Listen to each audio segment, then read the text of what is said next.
ప్రియుడు చనిపోతే ప్రియుడు దక్కలేదని ప్రియురాలు చనిపోతుంది. పెద్దలు అంగీకరించలేదని కలిసి బ్రతకలేమని ఆత్మహత్యలు చేసుకున్న జంటలు కూడా ఉన్నాయి. ఒక లైలా మజ్ను, రోమియో జూలియట్, దేవదాసు పార్వతి ఇలా ప్రేమ కోసం చనిపోయిన వారి గుర్తుగా ఫిబ్రవరి 14న ప్రేమికుల రోజు జరుపుకోవడం మనం చూస్తాం. ఇక ఆ రోజున ప్రేమ గురించి ఏ ప్రేమికుడిని కదిలించిన ప్రేమలో పిహెచ్డి చేసిన వాడిలాగా చెప్తాడు.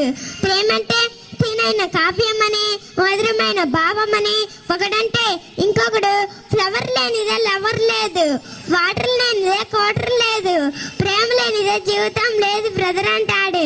మరొకరిని ప్రేమ గురించి అడిగితే ఉన్నాడు ఐఫోన్ కొనిస్తాడు, లేనాడు ఐస్ క్రీమ్ తినిపిస్తాడు, కాసులున్నాడు కార్లో తిప్పుతాడు, పైసలు లేనాడు పానీపూరి తినిపిస్తాడు.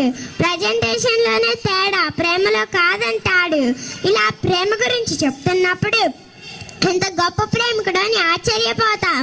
కానీ పీలారా, ఇదే ప్రశ్న ఇదే ప్రేమికుడు నాకు వారం తర్వాత అడిగితే ప్రేమ లేదు దోమ లేదు. మీకు ఒక విషయం చెప్పనా?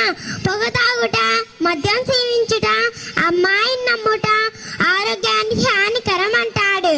కన్న తండ్రి అయిన దేవుణ్ణి వదిలిపెట్టి ఈ లోక సంబంధమైన ప్రేమలో మునుగుతున్నాడు. మరి ప్రియుడు ప్రియాన్ మధ్య ఉన్న ప్రేమ ప్రేమ కాదా? కాదండి, అది వ్యామోహం, ఆకర్షణ. మరి నిజమైన ప్రేమ ఏది? పిల్లల కొరకు తన ప్రాణం పెట్టిన వాడే నిజమైన ప్రేమికుడు. అలా ప్రజల కొరకు ప్రాణం పెట్టింది